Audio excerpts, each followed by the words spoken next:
Of mass in grams, हमने mess निकालना है ग्राम्स में ऑफ 2.74 मोल्स। 2.74 मोल्स है हमारे पास KMnO4 के, ठीक है। अब हमने ना इसका निकालना है मैस इन ग्राम्स। तो हम कैसे निकालेंगे, आपको ये बात पता है कि मोल्स जो है वो नंबर ऑफ मोल्स कैसे निकालते हैं हम, मैस ओवर मोलर मैस, जी ठीक है। मैस ओवर मोलर मैस, तो इन्होंने हमें क्या दिया है, नंबर ऑफ मोल्स दिए हैं, ठीक है। और मोलर मैस हम इस जी फॉर्मूले से निकालेंगे। मोलर मैस हम निकाल लेते हैं जी अभी। कैपिटल M जो है, पोटेशियम का क्या होता है 39, और जी मैंगनीज 55, और ऑक्सीजन होता है 55 16। ऑक्सीजन 16 16 होता है तो और 16 4 इंटू 4, तो टोटल क्या आंसर आ और जाएगा इसका 158 48 ग्राम्स, ठीक है। जी ये हो गया इसका मोलर मैस। ये भी हमारे पास है, हमारे पास ओके इसके मोल्स भी हैं। अब और हमने जो है मैस निकाल लेना है, तो है हम इसमें पुट कर देते हैं। हम पहले तो इस इक्वेशन को चेंज करते हैं ना, हमने मैस निकालना है ना, तो हम इसको इस तरफ ले जाएंगे इक्वेशन के। जी जी ये नीचे डिवाइड हो रहा है, इस तरफ आके मल्टीप्लाई हो जाएगा, ओके तो number of moles multiply molar multiply by M is equal to mass in grams. Number of moles हमारे पास हैं 2.74, मल्टीप्लाई बाय मोलर मैस है 158, ठीक है। और तो इससे हम मैस निकाल लेंगे, वो हमारे पास आ जाएगा 32 432.92 ग्राम्स, ठीक है। आपके पास भी यही आ रहा है या आपने कहीं निकाला हुआ है, नोट्स ये निकाले मैंने हैं? निकाला है अभी अच्छा, समझ आ गई मुझे है। लगा आप अभी बोलेंगे कैलकुलेटर हम्म। पे बोलेंगे, इसलिए मैंने पहले निकाल लिया। नहीं, असल में वो फिर देर हो जाती है ना, मतलब सारे ज्यादा नहीं नहीं, सवाल नहीं हो पाते इससे फिर। फिर मुझे भी फिर अच्छा, समझ आ जाती है साथ साथ। चलें ठीक है। अच्छा, सेकंड है मोल्स ऑफ ऑक्सीजन हमने अब निकालने हैं, ठीक है। अब मोल्स निकालने हैं, और अब उन्होंने हमें 9 ग्राम्स दे दिया, मैस हमें दे दिया है 9 ग्राम्स। हाँ जी मोल्स निकालने हैं हमने, ठीक है। और किस में निकालने हैं, मैग्नीशियम नाइट्रेट में, MgNO3 होल ट्वाइस, ठीक है। अब इसका मोलर मैस कैसे हम निकालेंगे, मैग्नीशियम का क्या होता है मैग्नीशियम 24 होता है ना, और नाइट्रोजन का जी हाँ 24 7 होता है। नहीं नहीं, मोलर मैस हम मैस नंबर लिखते हैं, मैस नंबर। नाइट्रोजन क्या होता है नाइट्रोजन 14 14 है इसका 14 हाँ। प्लस ऑक्सीजन है 16 मल्टीप्लाई बाय 3 इंटू ट्वाइस। ये करो आप, ही क्या आ रहा है, और एक मिनट सर्दी में हाथ भी नहीं चलते। क्यों आप छत पे बैठी हुई हो। नहीं नहीं, अभी कमरे में आई हूँ अचानक इतनी देर बाद, मतलब मैं पहले उधर मेरा 432, बल्कि मैंने सही तरह नहीं किया, मैं दोबारा करती हूँ। आंसर आएगा 148। वो मेरा फिर सही आया था। क्योंकि ये 2 से मल्टीप्लाई भी तो हो रहा है ना, ये जो है। मुझे लगा मैंने ना शायद अंदर कोई वैल्यू जो है ना, मतलब उसका प्लस साइन वगैरह ये कुछ डाला नहीं, वही मेरा आंसर भी वही आया पहले है, फिर मैंने कहा शायद गलत तो इसलिए फिर मैंने दोबारा कर लगी। नहीं नहीं, ठीक है। तो ये आ गया है 148 इसका मोलर मैस, ठीक है। 148 ग्राम हमारे पास मोलर मैस भी है और मैस भी है। और हमने अब मोल्स निकालने हैं, यानी कि नंबर ऑफ मोल्स, इसको एन से रिप्रेजेंट करते हैं, ठीक है। ये मैंने इधर ऐसे लिखा हुआ है, N is equal to M/M, इस तरह लिखते हैं ना। जी तो हमारे पास मैस क्या है 9, और मोलर मैस है 148, तो क्या हाँ कितने आ जाएंगे मोल्स। 9 divided by 1 0.0608। 0.60 मोल्स आ गए, 0.06 मोल्स, ठीक है। अब आपने ये बात देखनी है कि 1 मोल में जो है ना, अब उन्होंने हमें ये कहा है कि मोल्स ऑफ ऑक्सीजन एटम हमने निकालने हैं 9 ग्राम में, ठीक है। अब पहले आप जी ये देखो, जो 1 मोल मैग्नीशियम नाइट्रेट है, इसके अंदर कितने ऑक्सीजन है? गौर से देखो, ओके। ऑक्सीजन एटम कितने हैं? 6 है ना, देखो 3 ये, 2 3 है। 2 6 नहीं ना, ये ऑक्सीजन है। अच्छा अच्छा एटम बताने हैं हमने, मॉलिक्यूल नहीं बताना। सिंगल यानी कि ऑक्सीजन कितने हैं? 6 है ना ऐसे, ये मैं कह रही हूँ कि सिंगल। ये जी 3 जी। है, 3 मल्टीप्लाई बाय 2 तो 6 है। तो हम ये कहेंगे 1 mole okay of magnesium nitrate contain 6 moles of oxygen atom. ठीक है। जी अब 1 मोल में जो है 6 मोल ऑफ ऑक्सीजन एटम है, और हमने एक जो है ऑक्सीजन एटम का बताना है। ठीक है। तो हम क्या करते हैं, 1 मोल को इक्वेट कर देते हैं 6 के साथ। ठीक है। जी।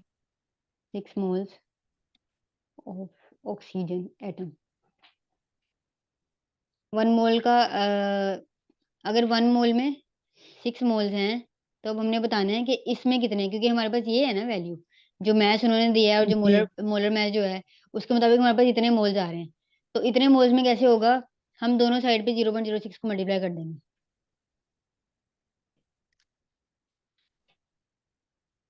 समझ आइए, पहले हम 1 मोल का निकालते हैं, यहाँ पे, जी जी। यहाँ से मैं समझा जीरो रही हूँ। पॉइंट जीरो थ्री सिक्स जो ग्राम उन्होंने हमें दिए होते हैं ना, उस ग्राम के मुताबिक हम मोल्स निकाल लेते हैं, कितने मोल्स होंगे। ठीक है। फिर हम 1 जी मोल में देखते हैं कि 1 मोल में जो है, 1 मोल ये जो था मैग्नीशियम नाइट्रेट, इसमें कितने ऑक्सीजन एटम थे? इसमें 6 ऑक्सीजन एटम थे। जी तो फिर इतने मोल्स में जी। कितने होंगे, यानी कि 0.06 मोल्स में कितने होंगे? तो फिर ओके। हम कहेंगे 0.6 मोल मैग्नीशियम नाइट्रेट में कितने मोल्स हैं? 0.036। 0.36, 0.036 नहीं है। पता नहीं, कैलकुलेशन वो गौर से ऊपर तो किया है। करो। नहीं। बता। हुँ, पता नहीं क्या। अच्छा मैं बताती हूँ, वो ना जो 0.06 है ना, उसमें मैंने 2 जीरो पे लगाए हैं ऊपर, पता नहीं। नहीं मुझे ना, ऐसा लगा ये देखो, दो अब ये जीरो तो है। मैं ऑक्सीजन का बता रही थी। आंसर तो 0.06 ही है। वही मैंने 2 जीरो लगा, वो ना जो है ना जीरो पॉइंट जीरो हुँ, सिक्स लिखना था, मैंने ना 0.002 लगा दी, इस वजह से गलती हुई है। अच्छा, चलो कोई नहीं। अब नंबर सी है हमारे पास, number of oxygen atom in 10.037 gram of copper sulphate pentahydrate. अब हमारे पास कॉपर सल्फेट पेंटाहाइड्रेट है। ठीक है। और इसके अंदर हमने ऑक्सीजन एटम्स बताने हैं। इसके कितने ग्राम्स हमारे पास जी उन्होंने दिए हुए हैं, जो मैथ दिया हुआ है एम, वो है 10.37 ग्राम, 10.037 ग्राम। ठीक है। जी और मोलर मास हम निकालेंगे कॉपर सल्फेट का। ठीक है। मोलर मास में अब कॉपर का कितना होता है? कॉपर का होता है 63.5। ठीक है। ये वैल्यू तो आपको खुद याद करनी है जब आपने इनकी प्रैक्टिस करनी है, क्योंकि ये तो पेपर में नहीं आती। नहीं नहीं, अब हो जाएंगे अब। ठीक है। और सल्फर का होता है 32, और ऑक्सीजन का 16 होता है, और 16 मल्टीप्लाई बाय 4 जो होता है वो 64 होता है। ठीक है। मैं डायरेक्ट लिख जी रही हूँ। प्लस ठीक। वाटर है, वाटर के 5 हैं। अब देखो, तो हम क्या करेंगे, 5 मल्टीप्लाई बाय 18, क्योंकि एक वाटर ओके। मॉलिक्यूल का 18 होता है ना मैस, 2 जी। हाइड्रोजन का और 16 जो है ऑक्सीजन का, तो 18 हो गया। और 5 ओके। है वाटर के मॉलिक्यूल, इसलिए हमने 5 से मल्टीप्लाई कर दिया। समझ आइए ये बात। जी समझ आ गई। तो हमारे पास जो मोलर मास है वो कितना आया है, साथ साथ आप ऐड करती जाया करो कैलकुलेटर पे। ओके। प्लस 5 × 80, 249.5। 249.5 जी ये आ गया हमारे पास ग्राम मोलर मास। ठीक है।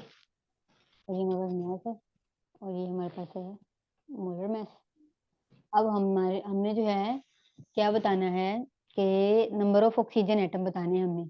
सेम उसी तरह पहले हम मोल्स निकालेंगे, जैसे ऊपर किया है, मास ओवर मोलर जी। मास। 10.037 divided by 249.5।